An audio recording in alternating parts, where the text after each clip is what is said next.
Welcome once again to Lehto's Law. Here's Steve Lehto. Paul sent me a note about car washing in Pennsylvania, and he said, Steve, check this out. They're going to limit car washing, but not because of a water shortage, which would be your first guess. So the city of York announces stormwater ordinance changes, making some home car washes illegal. Depends on how and where you wash your car. This is from Fox 43 out of York, Pennsylvania. On August 16th, the York City Council adopted several changes to York's stormwater ordinance. Okay? The new ordinance makes washing a parked car on a city street, alley, driveway, or in a garage without floor drains while using any type of soap illegal. So obviously you're going to wash your car, you're going to use some kind of soap, right? So those who need to wash their vehicle may use only water to rinse off the vehicle. Soaps, car washing soaps, environmentally friendly soaps, and detergents are no longer allowed. So it doesn't matter what kind of soap it is, soap is out if the soap is going to be in the water that runs out and goes down into the storm drain. That's the key here. Change is mandated by the Pennsylvania Department of Environmental Protection in order for the city to remain compliant with the state's Clean Streams Law, according to Lettuce Brown, who worked with the York City Department of Public Works.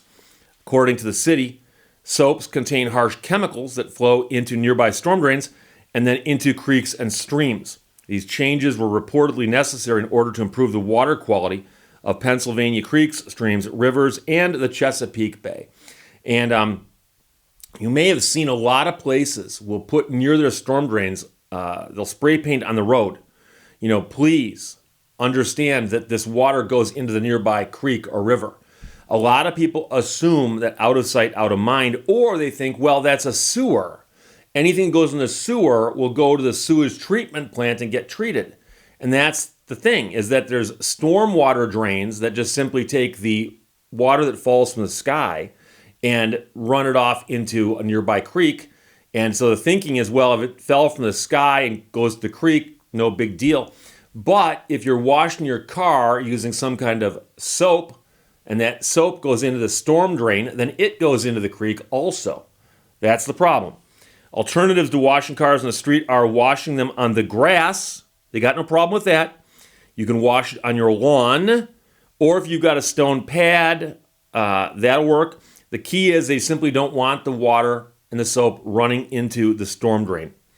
The grass or stone will promote infiltration instead of it freely running into the storm drains. Residents are also permitted to take their vehicles to a commercial car wash because they recycle their water. Community or charity car washes are generally not allowed in York due to the runoff risk, but of course depends on where they're washing the cars. A discussion may need to occur with the interested party and the city of York to work out a potential solution if you're trying to do one of those charity car washes. And you'll often see that where a bunch of kids at a local school are standing by the side of the road flagging down cars, saying, come on in and wash a car, a couple bucks, whatever it is, raise some money for cheerleaders or band camp. And then, of course, the question is, where's that water going when you wash the car and rinse the car off? Does it go into a storm drain? And I can tell you that I lived in Los Angeles for 2 years, went to law school out there. And I remember that I was out there during a drought. It rained, I think, twice the whole time I was out there of any significance. Other than that, just nothing, day after day after day, no rain. So what happened was a lot of lawns went dry, a lot of reservoirs got low, and they started doing things like rationing water. And I know they're doing that now also, but they were doing it back in 1989, 1990.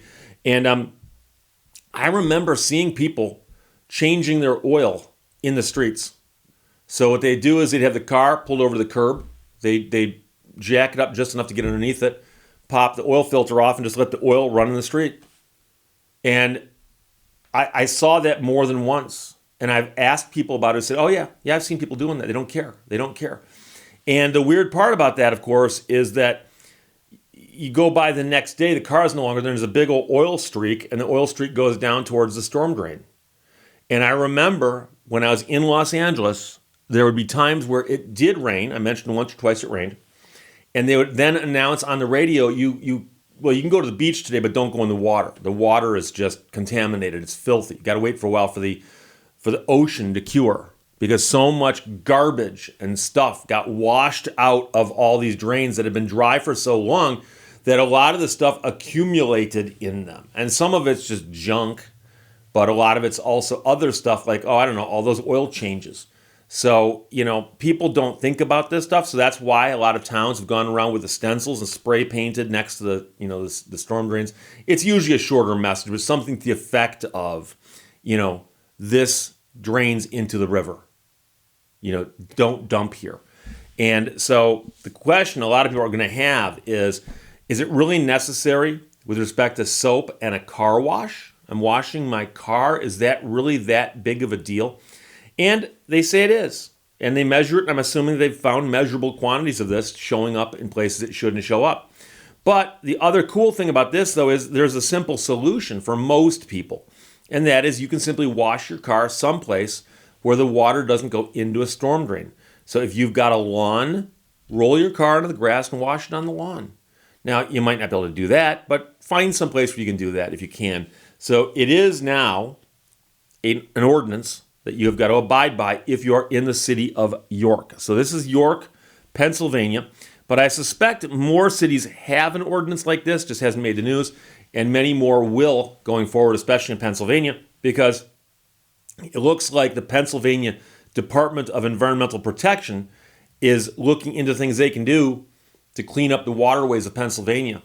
And that's a good thing. Now, I know that many people don't look at stuff historically. And largely it's because some people don't remember things because they weren't here yet. And I'm being nice. I'm trying to point out the fact that I'm old. And as an old guy, I can tell you that I remember when things were much worse with the rivers, with the lakes, with the water, with the air. When I was in Los Angeles, they had just introduced the new kinds of pumps with that accordion thing on it to keep the vapors from coming out of the gas tanks. And they were introducing cleaner types of gas. And I know that it's much more common now, but in the late 80s, early 90s, that stuff was just coming in. And I went back to Los Angeles just this past November, and it looked to me like the air was a lot cleaner than I remembered. Now, I was only out there for a weekend. Maybe I was out there on a good weekend. I don't know. But these things do help. And what happens is some people will just show up and go, yeah, things are fine. What are you guys complaining about? Forgetting how things used to be. And I wrote a lot about this in my book about the Chrysler Turbine car because one of the things they were talking about at the time was tailpipe emissions. And the EPA was cracking down on tailpipe emissions because of the fact that they were saying that it contributed to smog and air pollution and things of that nature, which could vary from place to place around the country, depending on how severe they were. But you have to remember that it took decades of that stuff to happen to clean everything up. So a lot of people who haven't stopped to think about it or aren't as old as I am will go, well, everything's fine. What are you talking about?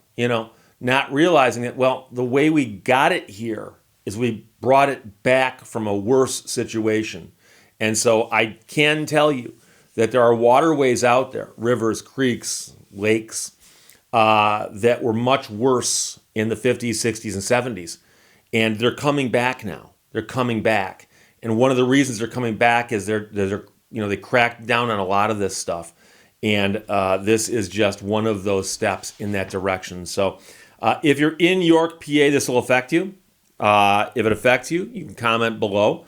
I'd like to know your thoughts on this. But as of right now, according to Fox 43 and Paul, who sent it to me, the city of York has announced stormwater ordinance changes, making some home car washes illegal. You can wash your car, but the water you use to rinse it off with, if it's got soap in it, can't go in the storm drains. That's the law. Questions or comments, put them below. Let's talk to you later. Bye-bye. Thank you for watching Lehto's Law. Experience is something you don't get until just after you need it.